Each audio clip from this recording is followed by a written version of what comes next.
Hello students, welcome back to my channel. आज हम class 9 की एक्सरसाइज 2.4 से क्वेश्चन नंबर 15 करेंगे।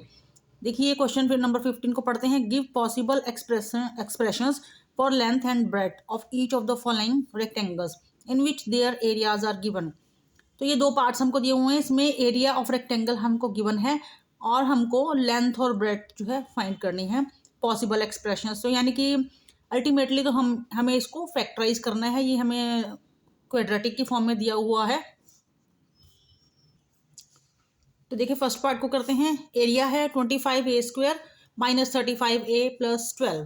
तो देखिए 25 और 12 इसको मल्टीप्लाई करके हमें इसके फैक्टर्स बनाने हैं।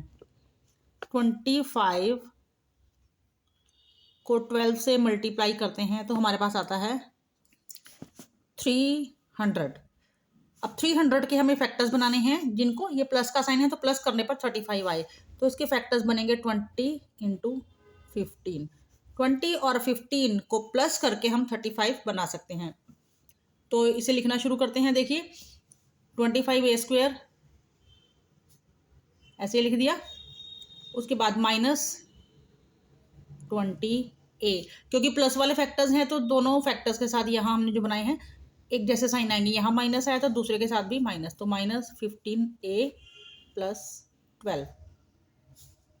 अब पहले दोनों टर्म में से कॉमन निकालेंगे तो यहाँ पर कॉमन आएगा 5a, क्योंकि दोनों तरफ 5 से डिवाइड हो सकता है और a से डिवाइड हो सकता है।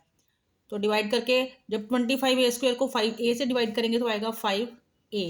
ये माइनस का साइन है। ऐसे कैसे? 20a को जब 5a से डिवाइड करेंगे तो a से a कैंसिल हो जाएगा। 20 को 5 से डिवाइड करेंगे तो 4 माइनस इनमें से क्या कॉमन आ सकता है? देखिए a तो दोनों तरफ है नहीं, a तो कॉमन आएगा नहीं, तो सिर्फ 3 से हम दोनों तरफ डिवाइड कर सकते हैं। तो 3 कॉमन आ गया और ये ब्रैकेट हमें ऐसे की ऐसे ही लगा देनी है। अगर आपने मेरी पहली वीडियोस देखी हो तो आपको ये फैक्टराइजेशन बहुत अच्छे से आता होगा। तो देखिए अब ये एक टर्म ही हो गई है, एक ये टर्म हो गया। इनमें से हमें कॉमन निकालना है तो दोनों तरफ ये ब्रैकेट ही कॉमन दिख रही है तो इसको ही कॉमन निकालेंगे। तो 5a माइनस 4, इस फर्स्ट टर्म को जब इस ब्रैकेट से डिवाइड करेंगे तो ये दोनों ब्रैकेट कट जाएगी तो सिर्फ 5a बचेगा, माइनस इस पूरी टर्म को इस ब्रैकेट से डिवाइड करेंगे ये और ये कट जाएगा तो सिर्फ 3 बचेगा। तो ये जो दो फैक्टर्स बने हैं, हमें बोला था कि लेंथ और breadth of the rectangle find करनी है। तो इसको एक को हम लेंथ मान लेंगे, एक तो ब्रेड्थ मान लेंगे। तो आंसर लिखेंगे। मान लीजिए फर्स्ट वाले को हमने लेंथ माना है तो लेंथ होगी 5a माइनस 4 और ब्रेड्थ हो जाएगी जो सेकंड वाला है 5a माइनस 3। तो यहाँ पर हमारा फर्स्ट पार्ट कंप्लीट हो गया। तो देखिए स्टूडेंट्स इसी क्वेश्चन का second part 35y² plus 13y minus 12। तो यहाँ भी हमें ये रेक्टेंगल का एरिया दिया हुआ है और इसकी लेंथ और ब्रेड्थ फाइंड करनी है। तो 35 और 12 का मल्टीप्लाई करेंगे इंटू 12, ये आएगा हमारे पास 420। और इसके अगर फैक्टर्स बनाएंगे, इसको क्या है माइनस करने पर 13 आना चाहिए, तो वो फैक्टर्स होंगे 28 इंटू 15। इसको मल्टीप्लाई करके 420 भी आ जाएगा और माइनस करने से 13 भी आ जाएगा। तो लिखना शुरू करते हैं। 35y² ऐसे ही लिख दिया। अब देखिए माइनस के फैक्टर्स बनाने हैं हमको, तो पहले बड़े फैक्टर के साथ जो ये साइन है यही आएगा 28y। अब क्योंकि माइनस के फैक्टर्स बनाने हैं तो दूसरा साइन हमको दूसरे फैक्टर के साथ चेंज कर देना है। तो दूसरा फैक्टर लिख दिया 15y माइनस 12। अब इन दोनों में से हमें कॉमन निकालना है तो दोनों तरफ देखिए किससे डिवाइड हो सकता है, 7 से और y से।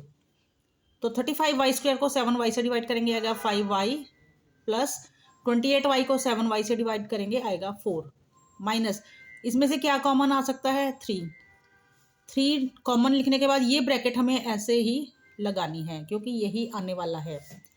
अब इस टर्म में से उस टर्म में से कॉमन निकालेंगे तो ये ब्रैकेट कॉमन आएगी 5y प्लस 4। इस पूरी टर्म को 5y प्लस 4 से डिवाइड करेंगे तो हमारे पास यहाँ पर सिर्फ 7y आएगा, ये माइनस इस टर्म को 5y प्लस 4 से डिवाइड करेंगे तो सिर्फ 3 बचेगा। तो देखिए दो फैक्टर्स आ गए।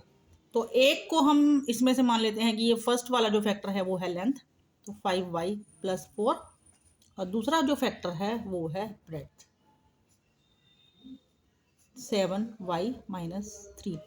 तो यहाँ पर हमारा क्वेश्चन 15 कंप्लीट हो गया स्टूडेंट्स। आशा करती हूँ आपको क्वेश्चन अच्छे से समझ में आ रहे हैं। तो लाइक ज़रूर करना और चैनल को सब्सक्राइब ज़रूर करना। मिलेंगे नेक्स्ट वीडियो में नेक्स्ट क्वेश्चंस के साथ, तब तक के लिए बाय।